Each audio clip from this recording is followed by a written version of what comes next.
The floor beneath the throne cracked with a sound like breaking ice, and before anyone could react, Queen Ethera was falling straight toward me. I did not think. My arms shot out and caught her before her body hit the marble steps.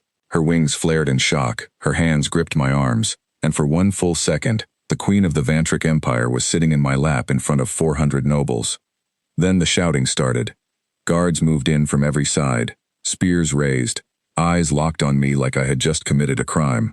I heard the metallic hiss of energy blades activating behind the throne. Someone screamed for the Queen to be pulled away. Someone else screamed that I had attacked her. I had not moved. I could not move. Her hand was pressed flat against my chest, and her breathing was fast and uneven, but she was alive, and she was not letting go of my arm. "Do not touch him," she said, her voice sharp enough to cut through the noise. The guards froze mid-step. Spears stayed raised, but no one advanced. "Your Majesty," said the guard captain, a tall Vantric named Commander Skorath. "He laid hands on you. Protocol demands." "Protocol did not stop me from falling," Ethera snapped. "He caught me. That is not an attack. That is the opposite of one." Skorath's eyes narrowed, but he lowered his spear a fraction. Around us, the court stood frozen, wings half spread, beaks parted, none of them sure whether to look away or keep staring. I helped the Queen to her feet slowly, careful not to make any sudden movement. The moment she stood on her own, I stepped back and raised both hands where everyone could see them. "I meant no harm," I said. The floor gave way. I reacted. That is all. Ethera turned to face the court, smoothing her robes, but I noticed her eyes kept flicking toward the broken section of the dais. Something about the way the stone had cracked bothered her. "Someone will explain to me," she said, "why the royal platform failed during a public session." No one answered. She looked at Corvaith, the royal physician, who was already kneeling near the broken stone, running his thin fingers along the edge of the fracture. "Your Majesty," he said slowly, "this was not old stone giving way. This is a clean break. Cut, not cracked." The room went silent again, but this silence was different, heavier, colder. "Cut by what?" Ethera asked. Corvaith reached into the gap and pulled out a small device, no bigger than a coin, sparking faintly at the edges. "A charge," he said, "placed under the support beam, timed." Gasps rippled through the crowd. I felt the mood shift instantly, like a wave pulling back before crashing forward again. "This was no accident," Corvaith said. "Someone wanted the throne to fall." Every eye in the room turned toward me. "I did not place that device," I said quickly. "I was seated in the 4th row. I have not been near the throne all day." "Convenient," Skorath said, stepping forward again.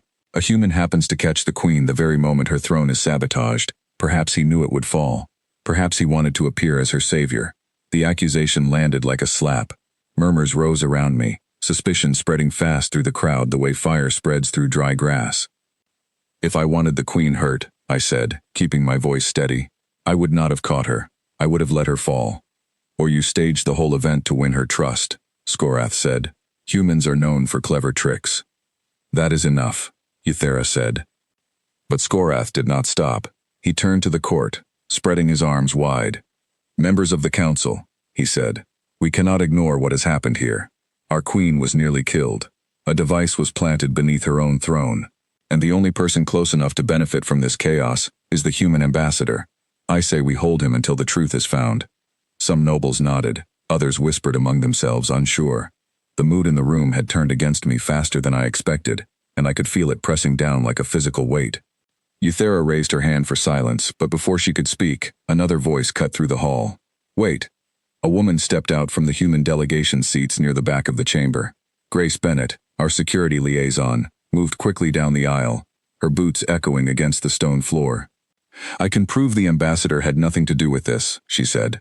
"I have been recording this entire session for our archives, every angle, every second." Skorath's expression flickered, just for a moment, but it was enough for me to notice. "Play it," Ethera said. Grace pulled a small screen from her jacket and projected the footage into the air above the court. The recording showed the throne room from a high angle, the Queen seated, the court silent during the tariff speech, and then, a few seconds before the collapse, a shadow moving near the base of the dais. The shadow was not mine. It was someone else, dressed in the deep gray uniform of the Royal Guard, kneeling briefly near the support beam before slipping away into the crowd. The room went utterly still. "Pause it there," Ethera said. Grace froze the image. The figure was mostly hidden, but one detail was clear enough. A guard's badge, half turned toward the camera, showing the mark of the personal Royal Guard, the same unit that answered directly to Commander Skorath. All eyes moved to him. "This proves nothing," Skorath said quickly, his voice losing some of its earlier confidence. "Any guard could wear that uniform. It could be a trick, staged by the humans to protect their own." "The angle," Grace said calmly, "clearly shows a badge number. Number 417. According to the guard roster, which I requested the moment I sat down today, that number belongs to a guard under your direct command, assigned to your personal shift rotation this morning." Skorath's jaw tightened.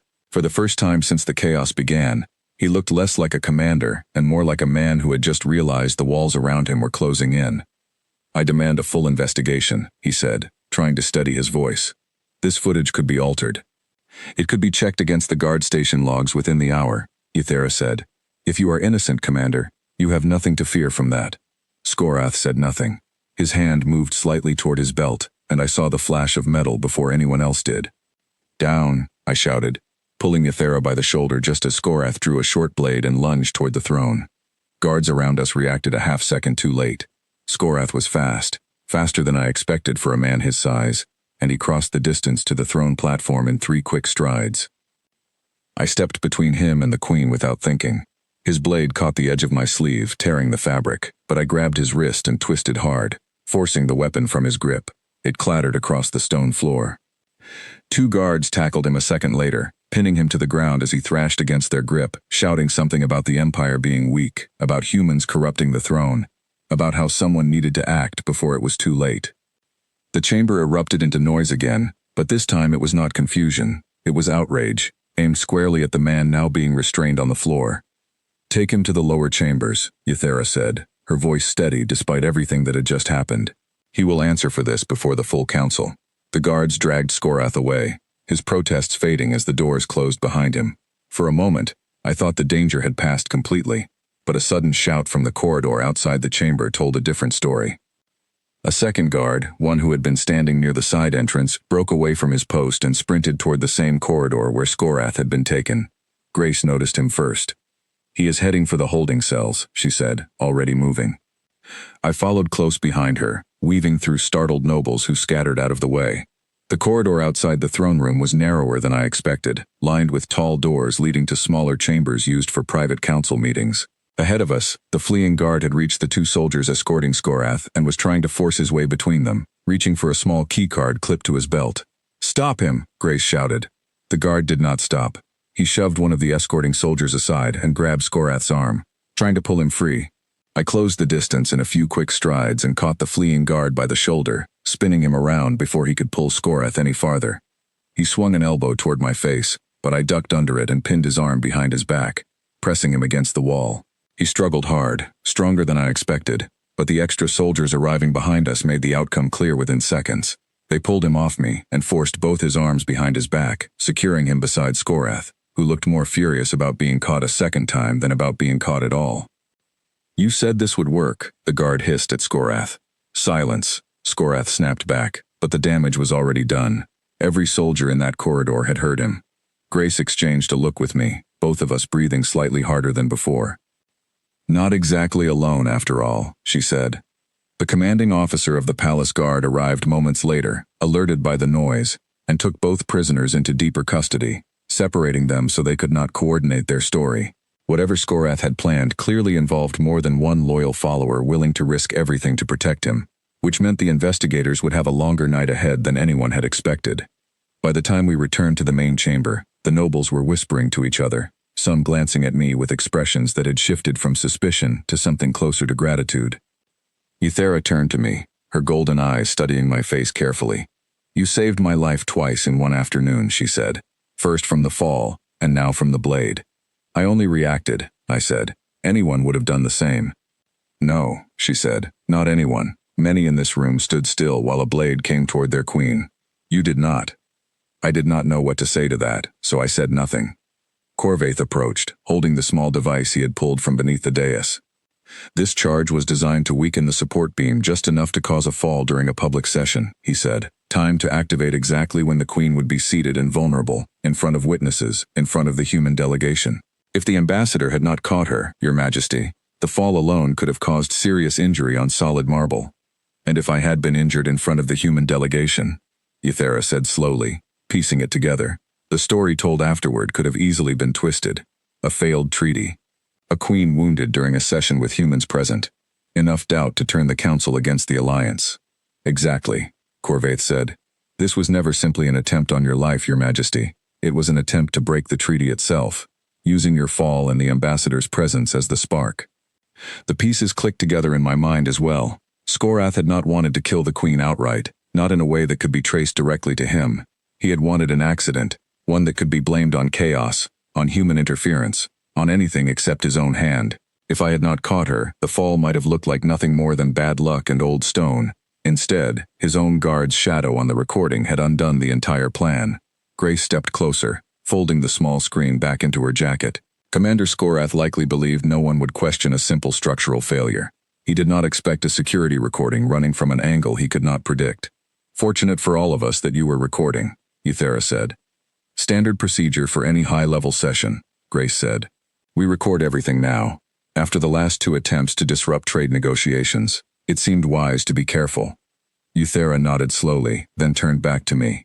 The court had grown quiet again, waiting to see how she would address what had just happened. Ambassador Hale, she said, her voice carrying across the chamber. You came to this court to discuss trade routes and resource sharing. Instead, you have exposed a plot against the crown and defended me with your own body, without hesitation, without thought for your own safety. I only did what felt right in the moment, I said. I did not plan any of this. That is exactly why it matters, she said. A planned act of loyalty means little. An instinct to protect, when there is no time to think, means everything. She turned to face the council, raising her voice so the entire chamber could hear. Let it be known throughout the Empire, she said, that today, a human ambassador placed himself between an assassin's blade and his queen, without orders, without reward, and without hesitation. Let it also be known that the plot against me was carried out not by our allies from Earth, but by one of our own, a commander sworn to protect this very throne.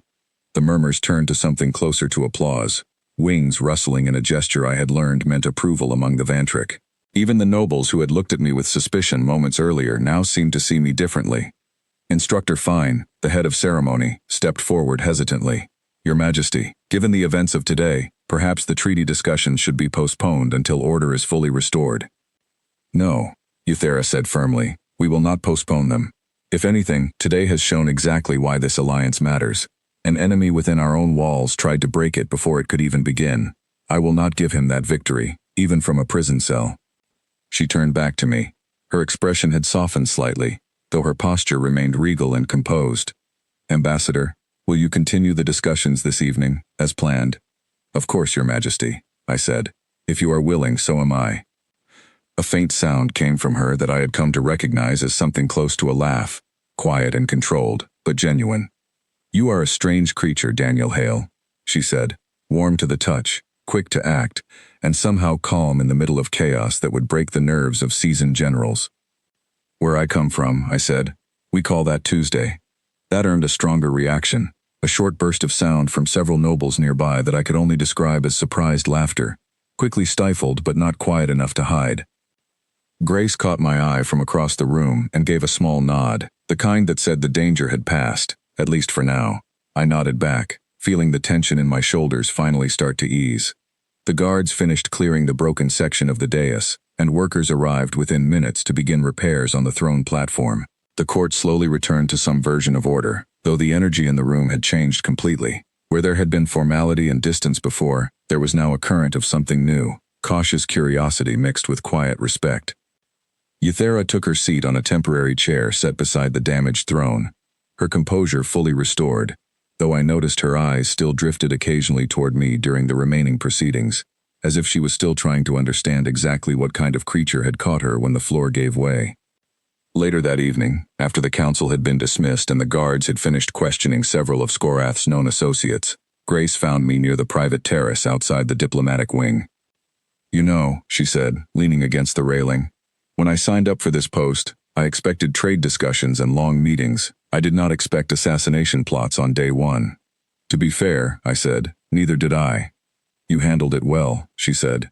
Most people freeze in moments like that. I did not have time to freeze, I said. It happened too fast to think about. That is usually when people find out who they really are, she said, under pressure, with no time to plan. Below us, the city stretched out in soft golden light, towers curving upward in shapes that no human architect would have designed, streets filled with Vantric citizens going about their evening routines, unaware of how close their empire had come to chaos that afternoon. Do you think Skorath acted alone? I asked. The investigators are already checking his communications, Grace said. After what happened in the corridor, they are treating this as a wider group, not a single man acting on his own. 2 guards willing to risk their lives for him is not a small number. Do you think there are more? I asked. Possibly, she said. But every hour that passes gives the Queen's people more names to check, more records to search. Whoever else might be involved is running out of places to hide. For now, the Queen seems confident he was the main architect of the plan, Grace continued, though she has already ordered a full review of the guard rotation for the next several weeks. And the treaty? Still moving forward, Grace said. If anything, today made the case for it stronger. The Queen wants allies she can trust, especially after learning she cannot trust everyone within her own walls. I thought about the moment the floor had given way, the half-second of pure instinct before thought. The Queen's hand pressed flat against my chest as she tried to steady her breathing, the shock in her eyes when she realized what almost happened to her. She said something to me earlier, I said, about how a planned act of loyalty means little, but an instinct to protect means everything. She is not wrong, Grace said. That is probably why she trusts you now more than she trusts half her own council. The doors behind us opened, and one of the palace attendants approached with a quiet bow. Ambassador Hale, she said. Her Majesty requests your presence for the evening session. She said to tell you the real negotiations begin now. I glanced at Grace, who simply smiled and gestured toward the door. Go on, she said. You have an empire to help save, apparently. I straightened my jacket, still slightly torn at the sleeve from the blade that had nearly changed everything, and followed the attendant back into the palace.